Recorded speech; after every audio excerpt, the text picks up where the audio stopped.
সংজ্ঞা পেলাম, এই সংজ্ঞা থেকে আমরা কি কি বৈশিষ্ট্য পাবো? আমাদের সংজ্ঞা থেকে ইম্পর্টেন্ট বৈশিষ্ট্য কি কি আছে? আরো অনুমানের সিদ্ধান্ত কি হয়? সার্বিক সংশ্লেষক বচন। তাহলে আমরা কি করব? একটা বৈশিষ্ট্য হলো এই অনুমানের সিদ্ধান্ত হবে সার্বিক সংশ্লেষক বচন বা সামান্য সংশ্লেষক বচন। এর হলো কথা। তো এখানে ছোট কোশ্চেন দিবে আরো অনুমানের সিদ্ধান্ত কি জাতীয় বচন? তাহলে উত্তর হবে তখন সামান্য সংশ্লেষক বচন বা সার্বিক সংশ্লেষক বচন। তারপরে কি হচ্ছে, আরো অনুমান যত আছে শুধুমাত্র ব্যতিক্রম বলেছিলাম বৈজ্ঞানিক। বৈজ্ঞানিক বাদ দিলে সবারই সিদ্ধান্ত কি হচ্ছে? সম্ভাব্য। তাহলে অবৈজ্ঞানিক আরো অনুমানের সিদ্ধান্ত কি হয়? সম্ভাব্য হয়। বুঝা গেল কথা? কখনোই নিশ্চিত হয় না, সবসময় সম্ভাব্য হয়। তারপরে আমরা কি দেখেছি সংজ্ঞায়? কিসের উপর নির্ভর করা হয় না? পরীক্ষণের কার্যকারণ সম্বন্ধের উপর। সংজ্ঞাতে দেখলাম না যে কি বললাম, যে আরোহণ কি, যে আরোহণ মানে কার্যকারণ সম্বন্ধের উপর নির্ভর না করে। তাহলে কিসের উপর নির্ভর করা হয় না? কার্যকারণ সম্বন্ধের উপর নির্ভর করা হয় না। ভেরি ইম্পর্টেন্ট কোশ্চিন, যে আরোহণ মানে কিসের উপর নির্ভর করা হয় না। তাহলে উত্তর হলো কার্যকারণ সম্বন্ধের উপর নির্ভর হয় না। তাহলে এটা একটা বৈশিষ্ট্য হয়ে গেল যে আরোহণ মানে কি, কার্যকারণ সম্বন্ধের উপর নির্ভর। কি বললাম? অবৈজ্ঞানিক আরোহণ মানে কার্যকারণ সম্বন্ধের উপর নির্ভর করা হয় না। এই অনুমানের ভিত্তি কি? সংজ্ঞায় কি পেয়েছিলাম? কিসের উপর নির্ভর করে অনুমানটা বানাই আমরা? অবাধ অভিজ্ঞতা। কিসের উপর ভিত্তি করে বানাই? কার উপর নির্ভর করি না। কার্যকারণ কার উপর নির্ভর করি? অবাধ অভিজ্ঞতা। তাহলে এই অনুমানের ভিত্তি কি হলো? ভেরি ইম্পর্টেন্ট কোশ্চিন, যে অবৈজ্ঞানিক বা লৌকিক আরো অনুমান বা অপূর্ণ গণনামূলক আরো অনুমানের ভিত্তি কি? তাহলে উত্তর কি বলবো? অবাধ অভিজ্ঞতা। বুঝা গেল কথা? তারপরে কোশ্চিন হবে, তারপরে কি হবে? এই যে এগুলো যে আরো অনুমানের কটা ভিত্তি ছিল? 4টা। তার মাঝে আর আমি তো বলেছি আগে যে পরীক্ষণ আর কি কার্যকারণ নীতি, এই দুটো যত শ্রেণী বিভাগ আছে তার মধ্যে কে কার ভিত্তি? এগুলো শুধুমাত্র বৈজ্ঞানিক। আর বাকি যে পর্যবেক্ষণ আর প্রকৃতির একরূপতা নীতি, এই ভিত্তির উপর কে নির্ভর করে? অবৈজ্ঞানিক আর যে শ্রেণী বিভাগ। বুঝতে পারলাম? তাহলে অবৈজ্ঞানিক আরো অনুমানে কি মোটামুটি পর্যবেক্ষণের উপর নির্ভর করা হয়। কার উপর নির্ভর করে? পর্যবেক্ষণের উপর। আর কি তারপরে আরেক নম্বর দিয়ে দিব অবৈজ্ঞানিক আরো অনুমান কি? প্রকৃতির একরূপতা নীতির উপর মোটামুটি নির্ভর। বুঝতে পারলাম? তাহলে ক্লিয়ার হলো কোশ্চিনগুলো কি কি বললাম আমি?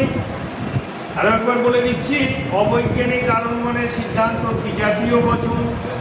তাহলে উত্তর হলো সার্বিক সংশ্লেষক বচন। অবৈজ্ঞানিক আরো অনুমানের সিদ্ধান্ত ড্যাশ হয়, যদি অপশনে দেখি, না হয়তো উত্তর দেবো ড্যাশ হয় মানে কি সার্বিক সংশ্লেষক। আর অপশনে যদি নিশ্চিত, অনিশ্চিত, সম্ভাব্য এরকম পেলাম, তাহলে কি দেবো আমরা? সম্ভাব্য। তারপরে একটি আরো একটা জিনিস আমি এর আগেই বলেছিলাম, যে আরো অনুমানে যত আছে সবের গতি কোন দিকে হয়? বিশেষ থেকে সার্বিকের বা সামান্যর দিকে। তাহলে অবৈজ্ঞানিক আরো অনুমানেরও গতি কোন দিক থেকে কোন দিকে যাবে? বিশেষ থেকে সার্বিকের দিকে। বৈজ্ঞানিকেরও সেম দিক, বিশেষ থেকে সার্বিক বা সামান্য। বুঝতে পারলাম? পরে আরো একটা যেটা আছে সাদৃশ্যমূলক অনুমান, যেখানে ওখানে বিশেষ থেকে বিশেষের দিকে। বুঝতে পারলাম? অবৈজ্ঞানিক আরো অনুমানে কিসের উপর নির্ভর করা হয় না? তাহলে উত্তর কি দেবো? কার্যকারণ সম্বন্ধের উপর নির্ভর করা হয় না। অবৈজ্ঞানিক আরো অনুমানের ভিত্তি কি? তাহলে উত্তর হলো অবাধ অভিজ্ঞতা। ক্লিয়ার হয়েছে? তারপরে কোশ্চিন দিবে হয়তো বললো অবৈজ্ঞানিক আরো অনুমানের ভিত্তি কি? তো উত্তর কি বলেছি? অবাধ অভিজ্ঞতা। এবার তোকে হয়তো দিয়েছে যে অবৈজ্ঞানিক আরো অনুমানের কি আমরা কি জানি? আরো অনুমানের পর্যবেক্ষণ আর পরীক্ষণটা কোন ভিত্তি? বস্তুগত।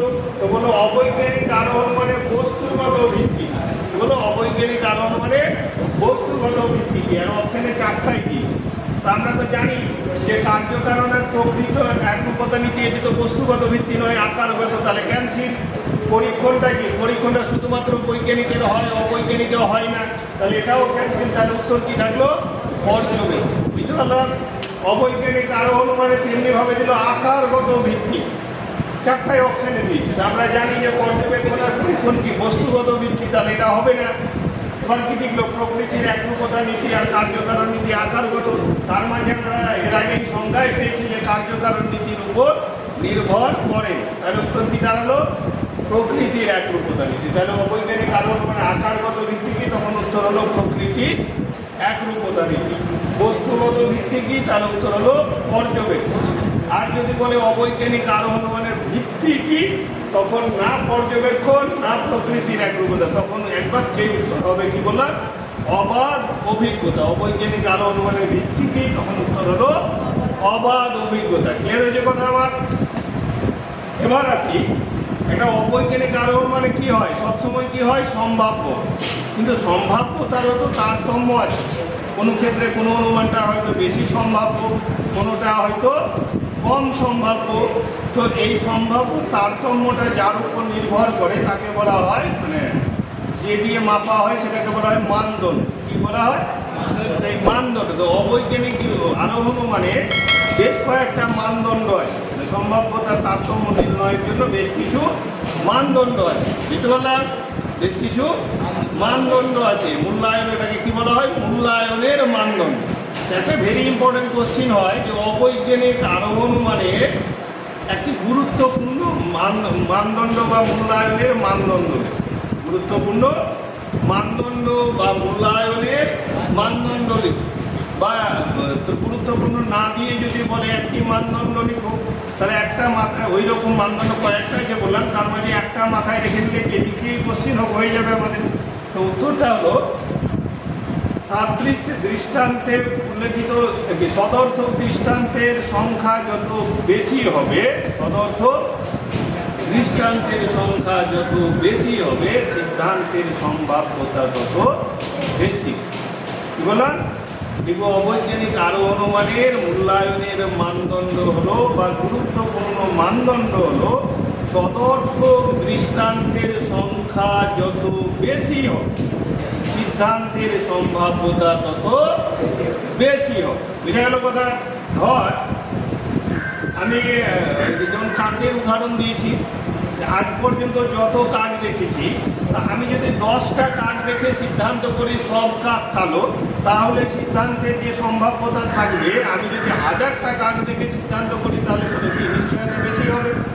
ওই জন্য বলছে সদর্থক দৃষ্টান্তের সংখ্যা বললাম যত বেশি হবে, সিদ্ধান্তের সম্ভাব্যতা তত বেশি হবে। প্রশ্নটা কি ছিল?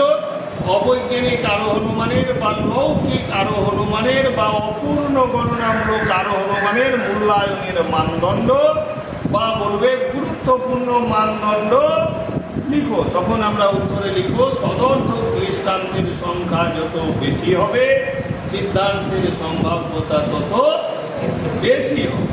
হয়েছে? এবার আমাদের কোশ্চিন হয় যে অবৈজ্ঞানিক আরোহণ অনুমানের ব্যবহারিক গুরুত্ব। কি বললাম? অবৈজ্ঞানিক আরোহণ অনুমানের ব্যবহারিক গুরুত্ব কি? মানে সিদ্ধান্ত তো নিশ্চিত হয় না, তাহলে অবৈজ্ঞানিক আমরা আরোহণ অনুমানটা আমরা করবো। এর উত্তরটা বলছি তার আগে আমি একটু সমালোচনা করছি অবৈজ্ঞানিক আরোহণ। বুঝতে পারলাম? তো অবৈজ্ঞানিক আরোহণ অনুমানকে বেকন, কে বললাম? নাম কি বললাম? বেকন। বয়কার পদ অন্তর্ন। বেকন কি বলেছে? শিশু সুলভ আরোহণ অনুমান বলে উপহাস। বেকন কি করেছে? শিশু সুলভ আরোহণ অনুমানকে শিশু সুলভ আরোহণ অনুমান বলে উপহাস করেছে। তাহলে একটা ভেরি ইম্পর্টেন্ট কোশ্চিন যে অবৈজ্ঞানিক আরোহণ অনুমানকে কে শিশু সুলভ আরোহণ অনুমান বলেছে? তখন উত্তর হলো বেকন। বুঝতে পারলাম? মিলো এই আরোহণ অনুমানকে দুর্বল আখ্যা দিয়েছে। মিলো কি করেছে?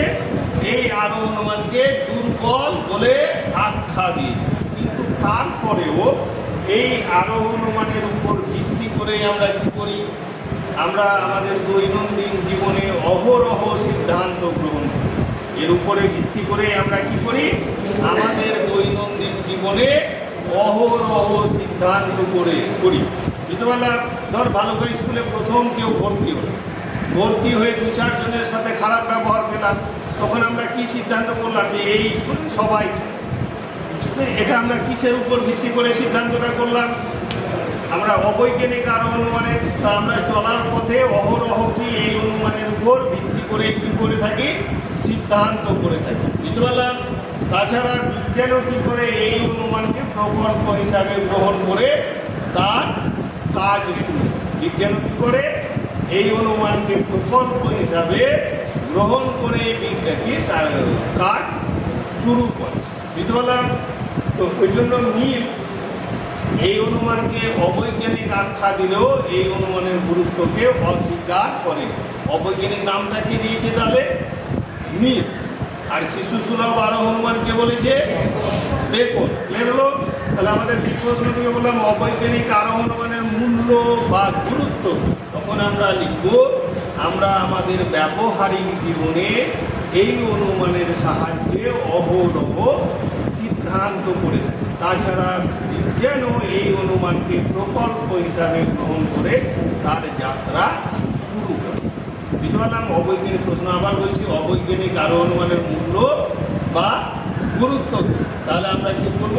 আমরা আমাদের দৈনন্দিন জীবনে এই অনুমানের উপর নির্ভর করে অহরহ সিদ্ধান্ত করে থাকি। তাছাড়া এই অনুমানকে প্রকল্প হিসাবে গ্রহণ করে বিজ্ঞান তার যাত্রা শুরু করে। ক্লিয়ার হয়েছে?